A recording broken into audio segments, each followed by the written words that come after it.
नमस्कार, the system observer में आप सभी दर्शकों का स्वागत है। साथियों, मैं हूं अविनाश वसन। आज आपकी खास मुलाकात करवाने जा रहे हैं हम चंद्र प्रकाश जी के साथ, जो अखनूर से ताल्लुकात रखते हैं और इन्होंने अखनूर का, जम्मू कश्मीर का, पूरे भारतवर्ष में और हम कहें कि अंतर्राष्ट्रीय स्तर पे भी अखनूर व जम्मू कश्मीर का नाम रोशन किया है। हम उसी चंद्र प्रकाश जी की बात कर रहे हैं जो कौन बनेगा करोड़पति में इस बार जम्मू कश्मीर के पहले करोड़पति बने हैं। सर, स्वागत है आपका सिस्टम ऑब्जर्वर में। Thank you sir. और सबसे पहले मैं जितने भी अखनूर के लोग हैं और JNK के लोग हैं उनका थैंक्स कहूँगा। उन्होंने मुझे बड़ी वार्म विशेस भेजी, so thank you to all. Chandra ji, रातों रात आप स्टार बन गए। हर कोई, हमने भी देखा कि हर कोई आपके घर की तरफ कूच कर रहा है, हर कोई मिलने आ रहा है। अखबारों की बात करें, सोशल मीडिया की बात करें, न्यूज़ चैनल्स की बात करें, हर तरफ आपके चर्चे हैं। कैसा महसूस कर रहे हैं आप? ऑब्वियसली बहुत प्राउड मोमेंट है मेरे लिए। कभी सोचा नहीं था, जब मैं KBC के लिए मेरी सिलेक्शन हुई तो मैंने कभी इतना सोचा नहीं कि कितनी अमाउंट जीतनी। बस दिमाग में यही था कि जितनी भी आज तक नॉलेज गेन की है, जो भी मेरे इंटरेस्ट थे और जो नॉलेज मैंने अभी तक अपनी लाइफ में गेन की है, तो वही अप्लाई करनी है। हर क्वेश्चन में अच्छे से लॉजिक अप्लाई करना है।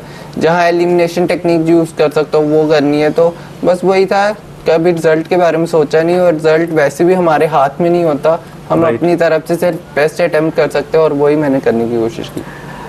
हर कोई किसी चीज़ के लिए, किसी चीज़ में हर किसी का इंटरेस्ट होता है। कुछ इंटरव्यूज़ में आपने पहले भी बताया कि शायद आप पैसे के लिए नहीं, अपने शौक के लिए खेल रहे थे। हाँ जी सर, मैं बताना चाहता हूँ कि जब से KBC प्ले अलॉन्ग शुरू हुआ था तब से ही मैंने अपने लिए एक चैलेंज रख लिया था कि एक ना एक दिन मैं हॉट सीट तक आऊँगा। और फाइनली इस बार मैं हॉट सीट तक आ गया। बहुत प्राउड मोमेंट था AB सर के साथ बैठ के 2 दिन खेलना। मतलब लकी हूँ मैं, बहुत खुद को लकी मानते हो? हाँ जी। और मैं कहना चाहूँगा कि बहुत सारे लोग उनकी एक झलक पाने के लिए तरस जाते हैं। बहुत सारी फीस उनको पे करनी पड़ती है सिर्फ उनकी एक झलक देखने के लिए। मैं बहुत लकी हूँ कि जो 2 दिन उनके साथ बैठ के हॉट सीट पे खेला, तो बहुत प्राउड मोमेंट है मेरे लिए। कुछ और सवाल आपसे करना चाहेंगे। सर, आपकी ज़िंदगी में हमने सुना है काफ़ी चैलेंजेस रहे, आपने काफ़ी कठिनाइयाँ अपने जीवन में देखी हैं। उसके बाद इस तरीके से और काफ़ी फेलियर्स अपने लाइफ में देखे। हमने ये भी सुना है कि फर्स्ट अटेम्प्ट में आपने नहीं इस चीज़ को पाया, काफ़ी फेलियर्स भी आपने इस चीज़ को लेके देखे। कुछ लोग हमने ऐसे भी देखे हैं कि 1 या 2 बार ज़िंदगी में अगर फेल हो जाते हैं, वो अपने लक्ष्य से भटक जाते हैं, अपने लक्ष्य को पीछे छोड़ देते हैं। उन लोगों के लिए क्या कहना चाहेंगे आप? जैसे मैंने पहले कहा, रिजल्ट हमारे हाथ में नहीं है। हम बस ये कर सकते हैं कंसिस्टेंटली अपना हार्ड वर्क करें, एफर्ट लगाएं। और बहुत बार ऐसा होगा कि हम बहुत ज़्यादा हार्ड वर्क करेंगे किसी दिन, बट रिजल्ट हमें फिर भी नहीं मिलेगा। बट उस टाइम सबसे इम्पोर्टेंट हमारे लिए जो भी हमने अपने एफर्ट्स पुट किए हैं उसे चीयर करें, उसे वैल्यू करें, अपने हार्ड वर्क पे बिलीव रखें। और अल्टीमेटली एक दिन आएगा, मे बी आज नहीं, मे बी कल नहीं, बट एक ना एक दिन आएगा when you will be rewarded for your hard work. तो अपने आप पे बिलीव रखना, अपने आप को मोटिवेट रखना फेलियर में। और हमें कोशिश करनी चाहिए कि मिस्टेक्स से हम सीखना चाहिए और हम एक मिस्टेक को बार बार रिपीट ना करें। हम बहुत सारे लोग क्या करते हैं कि एक ही मिस्टेक को बार बार रिपीट करते, तो उससे हमें सीखना चाहिए। हर दिन हमने अपने आप को इम्प्रूव करने की कोशिश करनी चाहिए और यही है। और ज़्यादा कॉम्प्लेक्स नहीं होना, सिंपल रहना है। तो आपकी स्कूलिंग की बात करें, कहाँ से आपकी स्कूलिंग स्टार्ट हुई? अभी हाल ही में सुनने में ये भी आया है कि शायद आप UPSC की प्रिपरेशंस कर रहे हैं।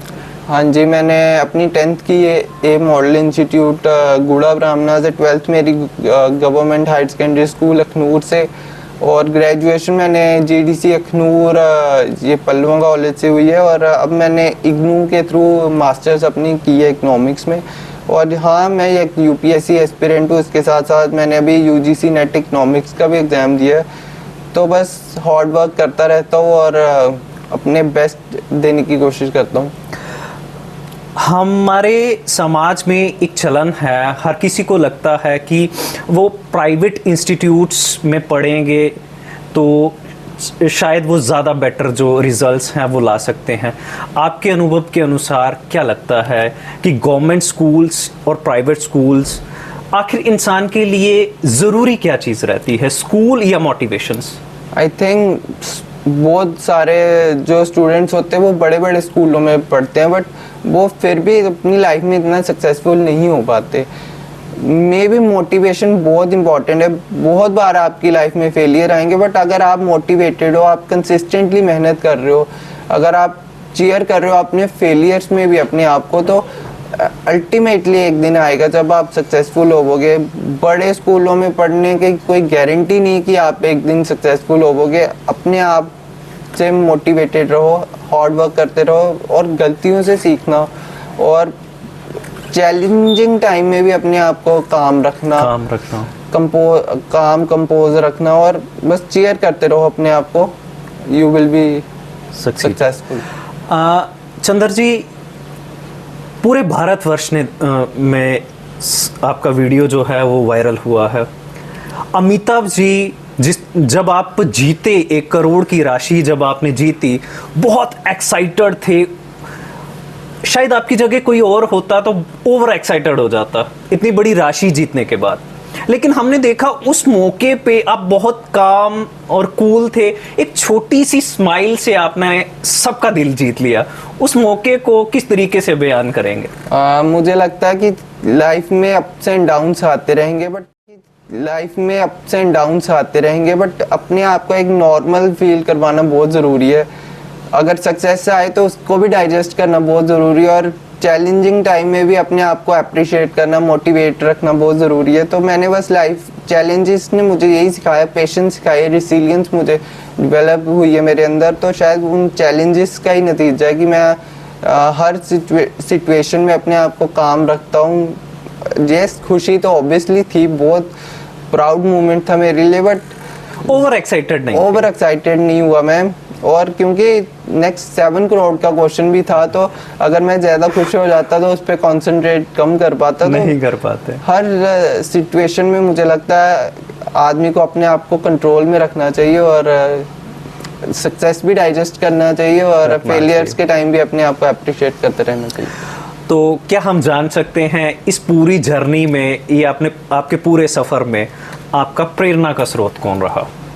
मैं बता दूं आपको कि जब से KBC प्ले अलोंग आया है 5-6 साल हो गए, और तब से ही मैंने, जैसे आप पहले भी बताया, कि मैंने तभी सोच लिया था कि एक दिन मैं हॉट सीट पे आऊँगा, और मैं फाइनली आ गया। मेरी लाइफ काफ़ी चैलेंजिंग रही है, शुरू से चैलेंजिंग रही है। आई थिंक मेरा फर्स्ट और सेकंड डे मेरे बर्थ के मेरी पहली सर्जरी हो गई थी, और मेरे बहुत छोटी उम्र में मल्टीपल सर्जरीज हो गई। कुछ इश्यूज थे मेरे इंटेस्टाइन में, जैसा मैंने शो पे बताया। तो उस टाइम नॉलेज गेन करना, एजुकेशन प्रोसेस, मेरे से कोई एक्सपेक्ट भी नहीं करता था कि मैं बेड से खड़ा हो पाऊँगा, कि जहाँ एजुकेशन मेरी हो पाएगी। बट मेरी की मम्मा को इसका सबसे पहले क्रेडिट जाता है कि मेरी एजुकेशन प्रोसेस को स्टार्ट करने का।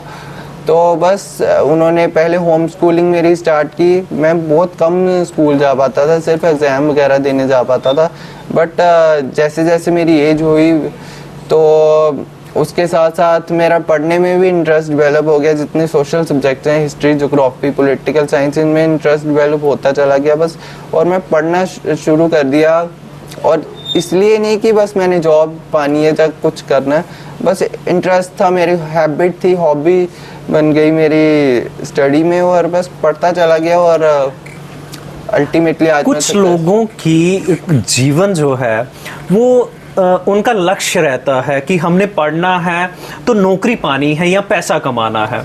क्या लगता है आपको सबसे ज़रूरी क्या है? पढ़ाई का मूल उद्देश्य क्या है?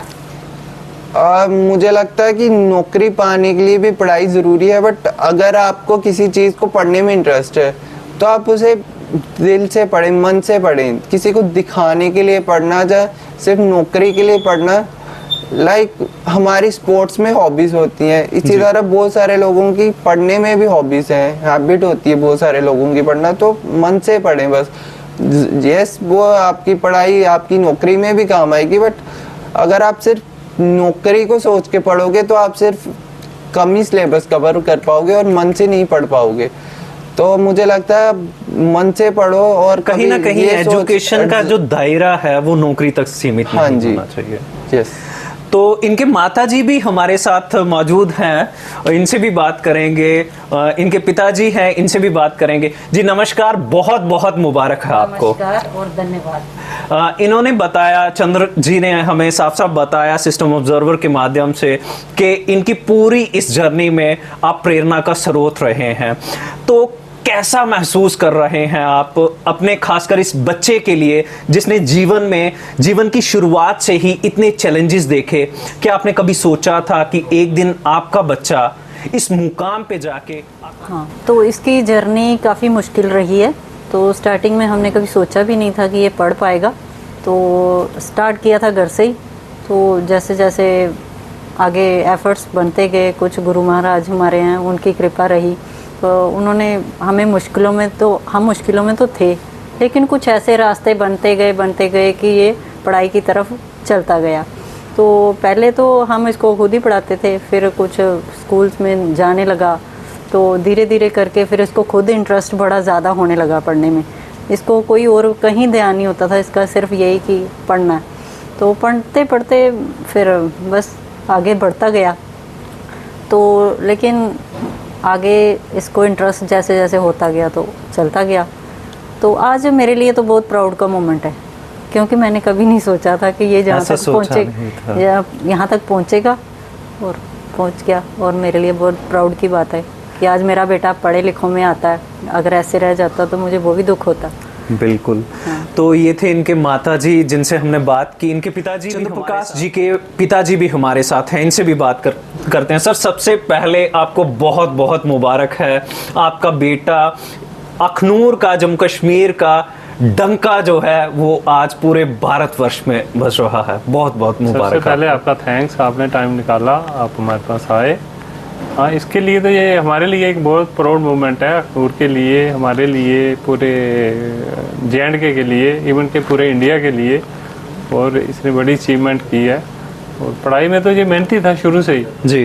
तो गुरु महाराज की मेहरबानी रही हमारे पे, और इसको आज ये सक्सेस मिली, तो हमें बड़ी खुशी है। आखिर में हमारे युवाओं के लिए क्या संदेश देना चाहेंगे? युवा पीढ़ी खासकर इस वक्त ड्रग्स, नशों में जो है वो उसकी दलदल में जो है दस्ती जा रही है, ऐसे युवाओं के लिए क्या संदेश देंगे आप? मैं ऐसे बच्चों को बस यही कहूंगा कि अगर आप ड्रग्स वगैरह में पढ़ोगे तो आप सिर्फ अपना फ्यूचर नहीं, अपनी फैमिली का फ्यूचर, अपनी पूरी सोसाइटी का फ्यूचर और अपने देश का फ्यूचर खराब कर रहे हो, और अल्टीमेटली आप ही को कल पेन होगी।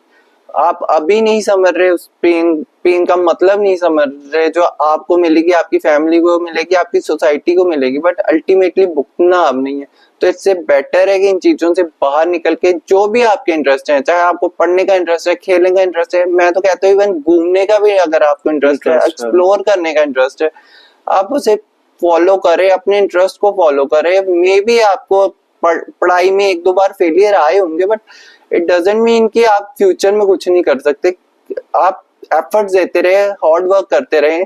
जैसे मैंने पहले कहा कि मे भी आप हार्ड वर्क करोगे बट आपको उस दिन सक्सेस नहीं मिलेगी, बट अल्टीमेटली एक दिन आएगा जब आपको सक्सेस मिलेगी, और बहुत सारों को ऐसा मिलती भी है। बहुत बार हमारी लाइफ में शुरू में फेलियर आते हैं, बट आगे जाके वही फेलियर हमारी सक्सेस का कभी भी जीवन में शॉर्ट में ये कहना चाहें कि कभी भी जिंदगी में किसी भी चीज से नाराज, निराश होके हमें अपने आप को किसी गलत चीज में नहीं डालना चाहिए। हाँ जी, बस यही है कि अपने आप को मोटिवेट करते रहे, चाहे फेलियर्स आए, चाहे और अगर सक्सेस आए उसमें भी आप ये सीखे कि मैंने गलती क्या की थी, और अगर फेलियर आए तो उसमें भी पॉजिटिव ढूंढने की उसमें मेरा पॉजिटिव क्या था, और बस हार्ड वर्क करते रहे, पेशेंस रखे, मिस्टेक्स को इम्प्रूव करें। बहुत से लोग ऐसे होते हैं जो ऐसे मुकाम को छूना चाहते हैं, उनको रास्ते का नहीं पता होता। ऐसे लोगों को क्या कहना चाहेंगे? ये इस तरीके के रास्ते खोजना जो है वो कितना आसान और कितना असंभव है? अगर आप कोई भी अटेम्प्ट शुरू में करते हो तो चैलेंजिंग होता है, शुरू में डिफिकल्टी सबको आती है, बट यही है कि उसको रेगुलरली कंसिस्टेंटली अगर आप करते जाओगे तो रास्ते आपके अपने आप खुलते जाएंगे, चीजें आसान होती जाएंगी। तो बस मैं यही कहूंगा कि कंसिस्टेंसी बहुत जरूरी है लाइफ में। अगर आप पढ़ते भी हो कोई चीज तो आप कंसिस्टेंटली पढ़ते हो, चाहे 2 घंटा पढ़ते हो 3 घंटा पढ़ते हो, बट कंसिस्टेंसी मेंटेन रखना बहुत जरूरी है। और ये नहीं कि आप एक दिन में 10 घंटे पढ़ लो तो आपको फ्यूचर में बेनिफिट मिलेगा। बस कंसिस्टेंट रहो, रास्ते आपके अपने आप खुलते जाएंगे। तो ये थे अखनूर की आन बान और शान चंद्र प्रकाश जी। हमने आपको पहले भी बताया कि किस तरीके से इन्होंने अखनूर का, जम्मू कश्मीर का जो नाम है वो पूरे भारतवर्ष में अंतर्राष्ट्रीय स्तर पे जो है वो नाम रोशन किया है। अंत में आखिर में हम यही कहना चाहेंगे कि हस्ती मिटा दे अपनी गर मर्तबा चाहिए, कि हस्ती मिटा दे अपनी गर मर्तबा चाहिए, कि दाना खाक में मिलके ही गुले गुलजार होता है। धन्यवाद। बाकी अपडेट्स के लिए आप जुड़े रहें सिस्टम ऑब्जर्वर के साथ। मुझे दीजिए इजाजत। धन्यवाद।